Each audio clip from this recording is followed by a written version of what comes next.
Hi, I'm Andrew Hozier Byrne. I'm a singer-songwriter from Ireland.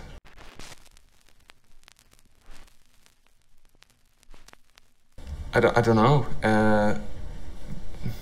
Maybe. I mean, most of my talents are probably wrapped up in what I do in music. I'm pretty good at Mario Kart. No, I wouldn't be able to think of. I can cook. Yeah.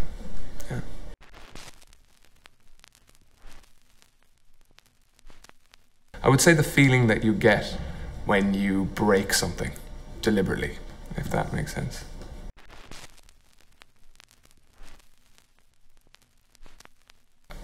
That I can sing, that people like my voice, I guess.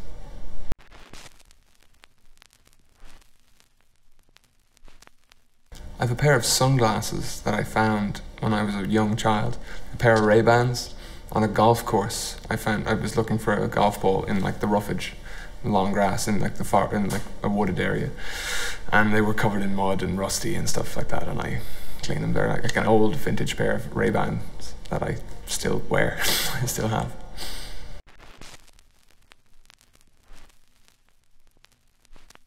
I would suppose humility, honesty, and a good sense of humour, the ability to laugh at the tragic would be good.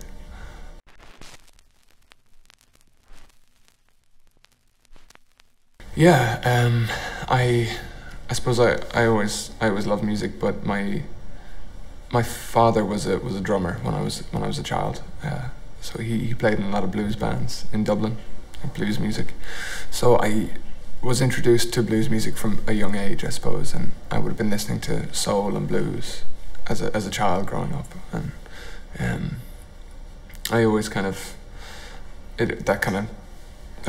absorbed it, I guess, and that's how I first, that was my first introduction to music. I started singing maybe when I was a child.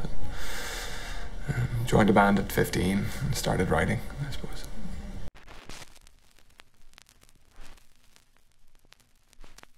On stage, not until I was 16, maybe 16, 17, something like that. So I taught myself how to play guitar, so kind of a slow process of learning songs that I loved and learning blues slide first.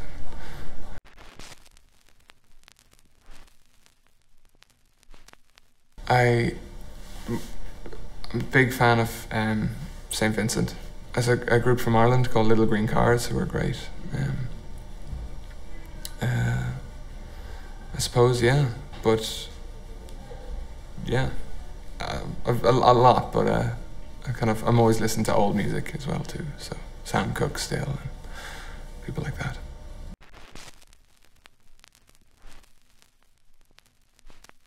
I was always a huge fan of Tom Waits, so if I ever got a chance to work with somebody like Tom Waits, or big Leslie Feist fan, again St. Vincent, Justin Vernon. I was always a big Lisa Hannigan fan. Also, who's an Irish singer-songwriter who, when I was, writing, to see her work was very encouraging for me in the early days to keep writing. So she was a big influence.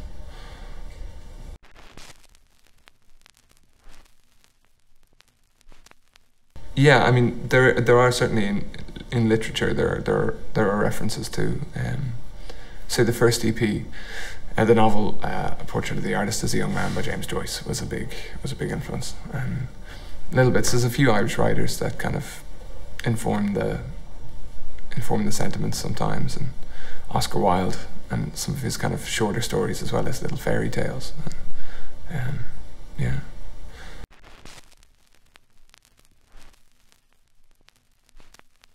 Growing up in Ireland, God is in the language.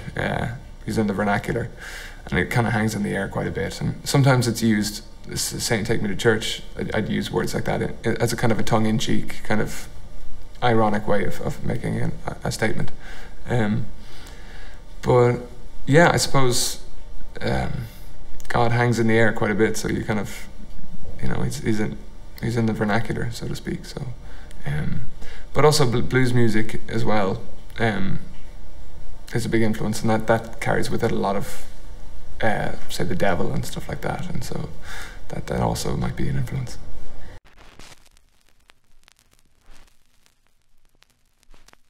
The main thing that a religion sells you, or that a religious organization sells to people, is the idea that they will live forever, so that they won't die, that there is life after life, and so that's an absurdity. That's deathless death is, you know, when you're dead, you're dead. I suppose.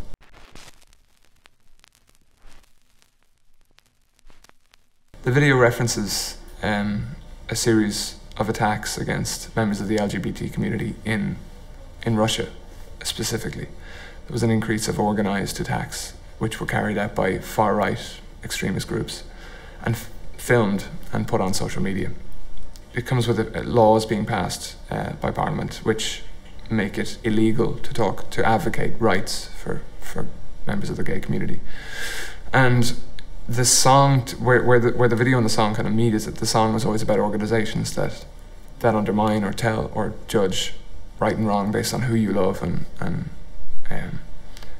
kind of would make people feel ashamed of just being naturally human or doing something very human like loving somebody.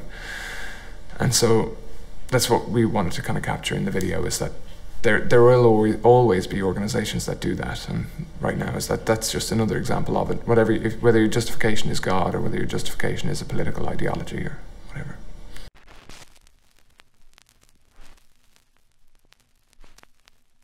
What's in the box is anyone's guess. It's not. I don't have an answer for that.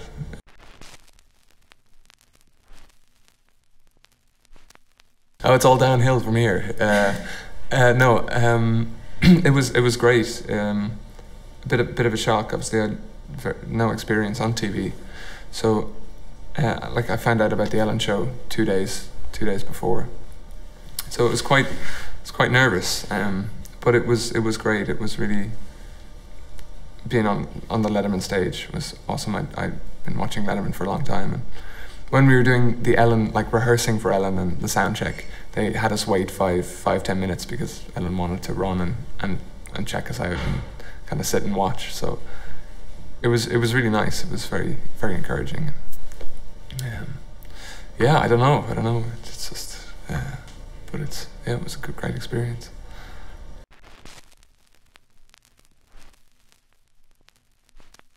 I don't know. I guess all a musician does is take their influences and take what feelings they have, and try to convey something.